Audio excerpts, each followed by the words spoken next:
Abraham Samad, mantan Ketua Komisi Pemberantasan Korupsi, KPK, menyebut akan melawan jika dirinya menjadi tersangka kasus tudingan ijazah palsu Presiden RI ke-7 Joko Widodo, Jokowi. Ia pun merasa heran kenapa namanya diseret-seret dalam kasus tudingan ijazah palsu Jokowi. Nama Abraham Samad tercantum dalam 12 nama terlapor dalam surat pemberitahuan dimulainya penyidikan, SPDP, kasus tudingan ijazah palsu Jokowi, yang diserahkan penyidik Subdit Kamnek di Treskrimum Polda Metro Jaya. Hal itu dikonfirmasi Wakil Ketua Tim Pembela Ulama dan Aktivis, TPUA, Rizal Fadillah, juga kuasa hukum Tifauzia Tiasuma alias Dr. Tifa, Abdullah Al-Katiri. Sebanyak 12 nama terlapor yang diungkap masuk dalam SPDP selain Abraham Samad yakni Egy Sujana, Rizal Fadillah, Kurnia Triroyani, Rustam Effendi, Damai Harilubis, Rai Suryo, Rismon Sianipar, Tifauzia Tiasuma, Mihael Sinaga, Nurdian Susilo, dan Aldo Hussein. Abraham Samad mengatakan jika dirinya menjadi tersangka, maka hal tersebut sudah pasti mengarah pada aksi kriminalisasi. Itu sudah kasar banget caranya. Sudah kriminalisasi betul kalau nama saya dijadikan tersangka. Sudah ketahuan bahwa saya dijadikan target dikriminalisasi. Jika jadi tersangka, ujarnya dalam program Saksi Kata, diunggah di akun YouTube Tribun News, Senin, 21 Juli 2025.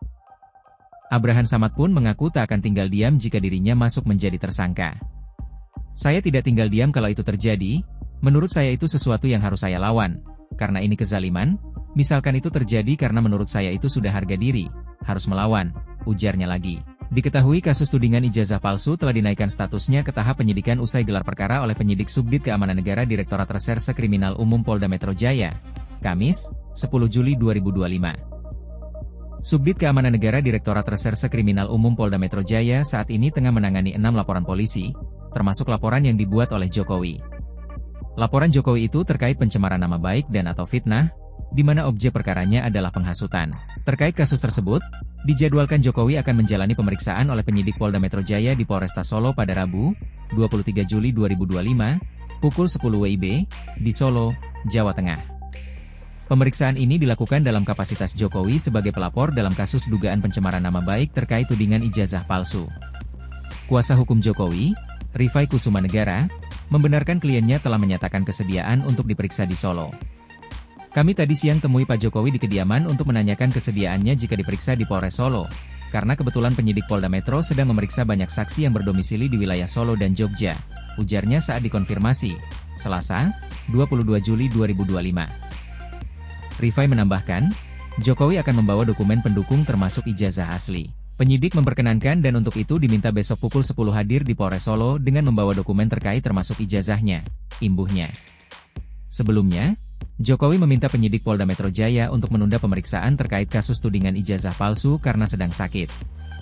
Jokowi awalnya menjalani pemeriksaan dalam kapasitasnya sebagai pelapor di Polda Metro Jaya pada Kamis, 17 Juli 2025. Kuasa hukum pakar telematika sekaligus mantan Menteri Pemuda dan Olahraga, Menpora, Rai Suryo, dari Tim Pembela Ulama dan Aktivis, TPUA, Ahmad Hozinuddin, menyayangkan langkah penyidik yang lebih dahulu memeriksa pihak terlapor yakni pihak Jokowi. Seharusnya saksi korban, pelapor, diperiksa lebih dulu dalam proses penyidikan, ujar Ahmad. Ia juga mempertanyakan alasan ketidakhadiran Jokowi dalam agenda pemeriksaan yang disebut karena sakit. Padahal, Jokowi diketahui hadir dalam Kongres PSI di Solo pada Sabtu, 19 Juli 2025. Anehnya, mengaku sakit ke PMJ tapi hadir di acara politik PSI, tambah Ahmad.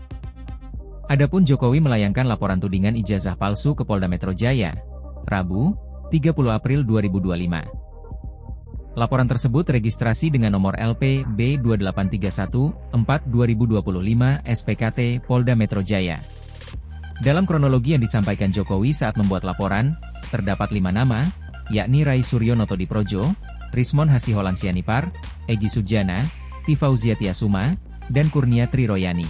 Dalam kasus ini, Jokowi menjerat nama-nama tersebut dengan pasal 310 KUHP dan atau pasal 311 KUHP, serta pasal 35 Yungto pasal 51 ayat 1, pasal 32 ayat 1, Yungto pasal 48 ayat 1, dan atau pasal 27A Yungto pasal 45 ayat 4, Undang-Undang Nomor 11 Tahun 2008 tentang Informasi dan Transaksi Elektronik.